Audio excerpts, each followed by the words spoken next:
Hi folks, today I'm going to show you my favourite technique for drawing mountains in just over 2 minutes. It's a really easy technique, it's the technique I keep coming back to time and time again.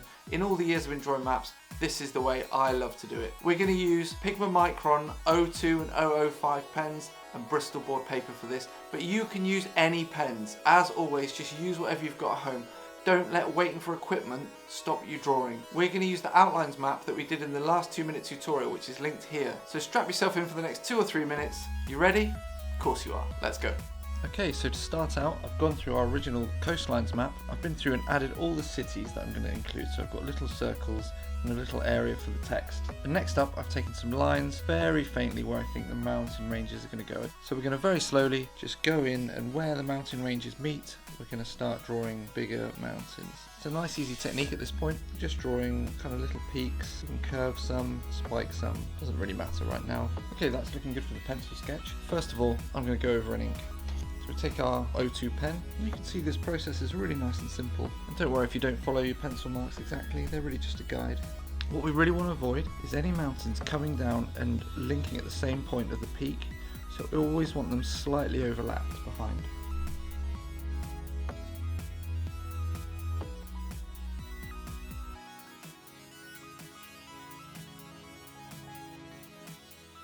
Okay, so that's all the peaks done. Next up we can take our thinner pen and start shading them. On the right hand side of the line, just draw little lines coming off.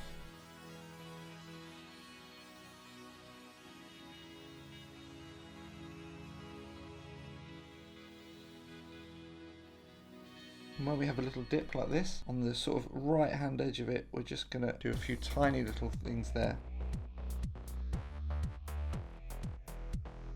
Another great idea before we go through shading all of these is to just indent some of the lines that we've done. So for example here, I'm going to just take this, right, and you're going to see how if I take 2 lines going right and then right again, that puts these 3 in order, first, second, third. Again, if I do it the other way, then that puts that one in the front, that one in the middle ground, and that one at the back.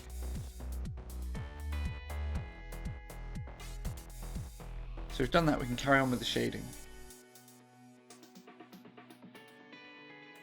Another little trick is to add something on the left of each one. So we're going to add just a little bit of accenting on the left. And what that does is it gives them a little bit more of a real look. And then the final thing is where the mountains and hills hit the ground, we're going to just extend that out slightly. So we can just do some little dotted lines. And there we go, those middle mountains are looking pretty decent. I'm going to go through and do the whole rest of the map now. You can watch in fast motion. If you get to a spot where you think you're going to have trees later, it's probably best not to do the little accenting on the ground off the mountains just yet. So there we go. That's all of them shaded. I've probably missed 1 or 2 or loads. You're probably looking at them now thinking, oh God, do that one. So there we go.